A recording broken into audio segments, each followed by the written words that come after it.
Salut tout le monde, c'est E-Tech et aujourd'hui on va faire le test du OnePlus 6 après plusieurs semaines d'utilisation.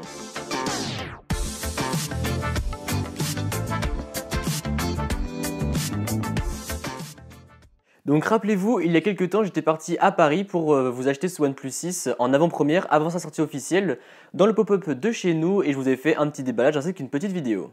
Donc maintenant ça fait plusieurs semaines que je l'ai, il est donc temps de vous dire ce que j'en pense. Donc on va faire le test du smartphone et à la fin de la vidéo je vous donnerai mon avis pour savoir si vous devriez ou non acheter ce smartphone. Donc premièrement en termes de design on change de l'aluminium pour revenir sur du verre. Donc c'est une tendance qui se fait beaucoup en 2018 ou du moins qui s'est beaucoup fait fin 2017 début 2018. Et moi personnellement j'aime bien cette tendance, voilà, je trouve que le smartphone tient bien en main, en plus le dos est légèrement courbé et du coup eh bien, on a vachement une très bonne prise en main et je trouve que le smartphone fait vraiment très premium. Après l'inconvénient du verre c'est que ça laisse transparaître les traces de doigts vraiment beaucoup. Donc du coup ce que OnePlus a fait c'est qu'ils ont intégré une coque transparente dans la boîte du smartphone pour pouvoir laisser transparaître ce joli design sans pour autant avoir à vous encombrer avec une grosse coque sur le smartphone. Après ça reste relativement pareil, on a le double capteur photo au dos, on a l'empreinte digitale, le logo OnePlus, le bouton power ainsi que le slider alerte sur le côté droit et les boutons de volume sur le côté gauche.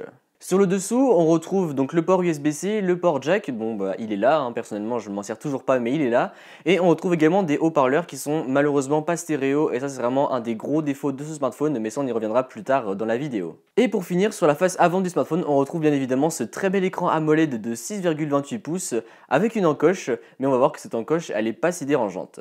Donc comme je viens de vous le dire, étant utilisateur d'iPhone 10, moi personnellement l'encoche ça ne me dérange absolument pas. L'encoche sur l'iPhone 10 étant bien plus grande et elle est beaucoup plus petite sur le OnePlus 6 donc personnellement ça ne me dérange pas du tout. Et même au quotidien on oublie très rapidement cette encoche dans l'utilisation, voilà même les menus maintenant dans les applications ils arrivent à bien la camoufler ou du moins à bien l'intégrer dans l'application. Donc moi personnellement ça ne me dérange pas du tout. Bon après si vous êtes vraiment réfractaire à l'encoche et que vous ne voulez vraiment pas d'encoche, eh bien dans les réglages vous aurez une partie pour pouvoir camoufler cette encoche. En gros ça ajoutera une bande noire qui partira de la gauche vers la droite et comme ça camouflera l'encoche. Et en plus vu que l'écran est AMOLED, les pixels noirs eh bien ils sont éteints, enfin du moins quand c'est un écran noir les pixels sont éteints et du coup ça ne vous consommera pas beaucoup plus de batterie. Après cet écran a une autre particularité, il est au format 19 neuvième. Donc qu'est-ce que ça change? Donc vous le saviez, avant on avait les écrans 16 neuvième, donc c'était avant la tendance du borderless. Après avec le borderless on a des écrans 18 neuvième, donc là qui étaient plus longs, et là c'est du 19 neuvième. Donc qu'est-ce que ça change? C'est qu'en fait l'écran va être plus long et du coup vous pourrez afficher plus de choses sur l'écran, par exemple quand vous scrollez dans les réseaux sociaux, sur internet, etc. Et donc ça sera bien plus pratique. Après moi là où ça me dérange un petit peu cette encoche c'est sur les vidéos parce qu'en fait quand on zoome et bien en fait l'encoche n'est pas intégrée dans la vidéo. Du coup on ne peut pas profiter du plein écran du smartphone et ça je trouve ça dommage. Sur l'iPhone 10 par exemple quand on fait un zoom sur une vidéo et bien ça va intégrer l'encoche et tout le smartphone. Là ça ne va pas intégrer tout et on aura une petite bande noire sur le haut et sur le bas et je trouve ça un peu dommage. Après par contre toujours dans cette optique de gagner de la place à l'écran, OnePlus propose également de retirer les boutons, donc vous savez les boutons Home, Retour et Multitâche, au profit des gestes un peu comme sur l'iPhone 10. Donc j'ai essayé ça et donc c'est assez cool à utiliser parce que du coup on est plus habitué, au final c'est plus naturel de faire des gestes pour pouvoir quitter des applications, ouvrir le multitâche, etc. Mais là où j'ai été un peu déçu c'est que du coup pour ouvrir le multitâche c'est bien plus lent que d'appuyer sur le bouton parce que comme vous savez OnePlus sont des smartphones, chez OnePlus ils font des smartphones vraiment très très rapides et là quand on appuie sur le bouton voilà c'est instantané, hop on a le multitâche, on peut naviguer dans les applications de manière très rapidement et là avec ce geste du coup de rester jusqu'au milieu de l'écran on perd un peu de temps je trouve. Bon après ça se joue à rien, c'est une seconde même pas, mais personnellement c'est pour ça que j'ai pas trop aimé faire les gestes et que j'ai préféré garder les boutons traditionnels. Donc conclusion sur ce nouvel écran, et bien déjà j'aime beaucoup les couleurs, voilà les couleurs sont vraiment très très bonnes, l'écran est très bien calibré. Chez OnePlus j'ai toujours adoré les écrans et pour moi il y a un tout petit cran en dessous du Galaxy S9 mais vraiment ça se joue à pas grand chose, mais j'aime beaucoup les couleurs, comment l'écran est fait, etc. Donc voilà vraiment un très très bon écran et encore une fois pour moi le seul petit défaut c'est le fait que au format 19 neuvième les vidéos ne sont pas totalement intégrées au smartphone. Mais sinon cet écran est vraiment somptueux et très bon. Après, il y a plein d'autres parties intéressantes sur ce smartphone, comme par exemple ce qu'il a dans le ventre. En effet, chez OnePlus, comme vous le savez depuis un petit moment, on peut choisir avec des 4 ou 6 Go de RAM, même 8 Go de RAM depuis un petit moment maintenant. Donc là, le OnePlus 6, vous avez le choix entre 8 Go, donc 6 ou 8 Go de RAM, entre 64, 128 et 256 Go de stockage. Donc bon, nous, étant donné qu'on n'est pas là pour enfiler des perles, j'ai pris la version 8 Go de RAM et 128 Go de stockage. Et clairement, ça envoie du lourd, c'est incroyable. Chaque année, j'ai l'impression que OnePlus franchit un pas dans la rapidité. Et là, voilà, il est encore plus rapide, c'est pour moi le smartphone le plus rapide à l'heure actuelle. Vous pouvez absolument tout faire tourner, il tournera merveilleusement bien. Et voilà, que ce soit, peu importe, hein, faire du réseau social ou alors faire du traitement d'image, naviguer entre les applications, faire tourner plusieurs applications en même temps. Ce smartphone pourra vraiment tout faire et encore une fois, tout tourne vraiment super vite et c'est juste un pur bonheur à utiliser. Après, je pense que cela est dû également à OxygenOS, donc qui est en fait la très légère surcouche que OnePlus applique sur ses smartphones.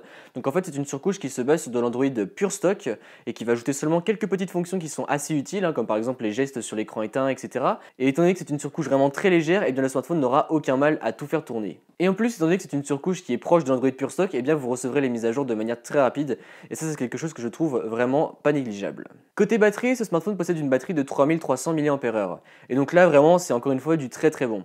Après, la batterie, elle a beau être grosse, tout va dépendre de l'optimisation du constructeur autour de cette batterie. Et bien là, l'optimisation est vraiment très très bonne et très bien faite, puisqu'avec ce smartphone, je ne suis jamais tombé en rade une seule fois de batterie. C'est juste incroyable.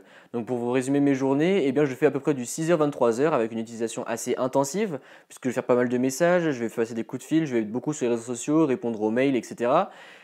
Aussi consulter l'actualité. Et avec tout ça, eh bien, je finis mes journées avec à peu près 20, 25, même 30% de batterie. Hein. Je l'ai fini à 23h, donc de 6h à 23h, je finis avec 30% de batterie.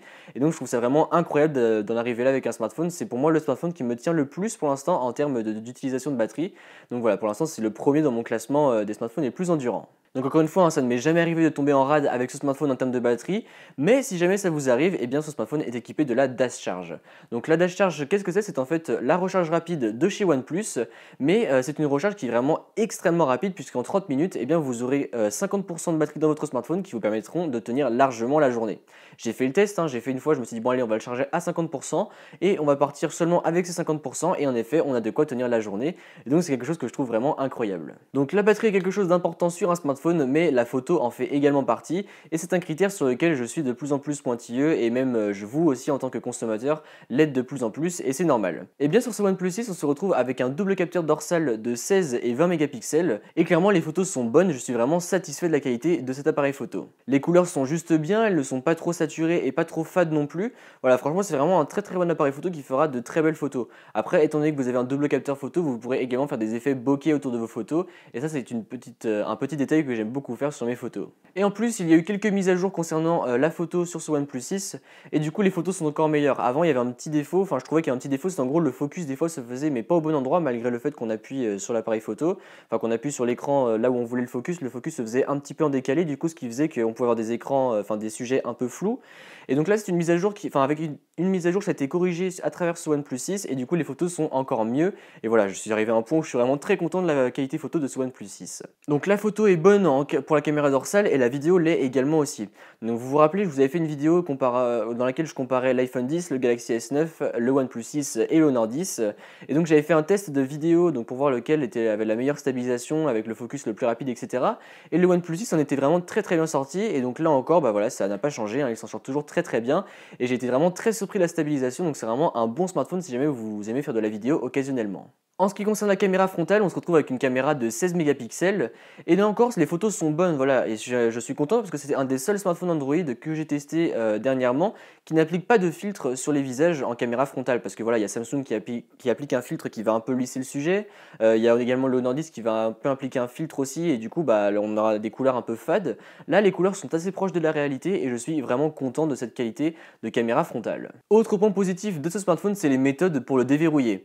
Donc comme d'habitude chez OnePlus on a un capteur d'empreinte et donc là bah, comme d'habitude chez OnePlus il a toujours été super rapide hein, voilà. Chez OnePlus ça fait un moment que les capteurs sont vraiment limite les plus rapides du marché et bah là voilà ça ne déroge pas à la règle, c'est vraiment très rapide.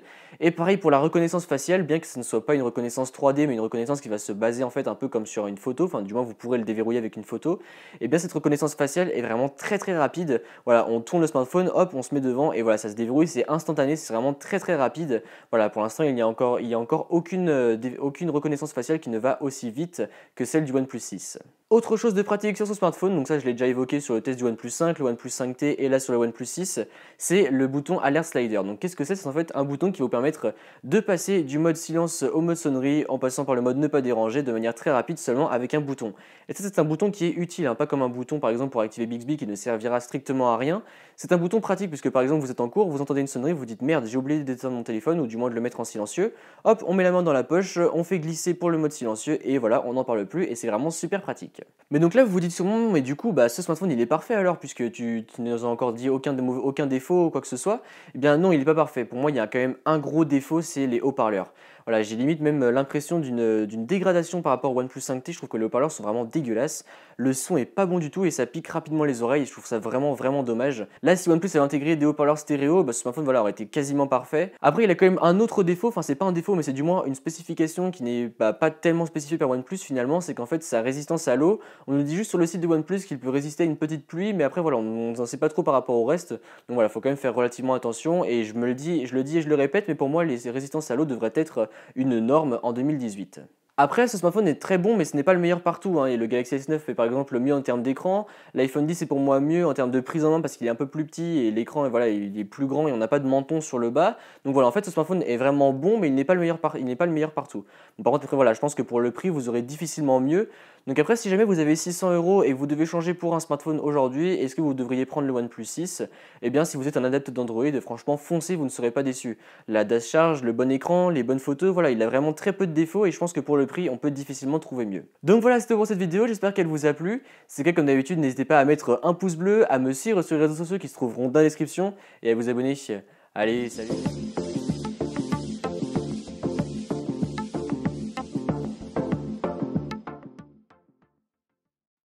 Salut tout le monde, c'est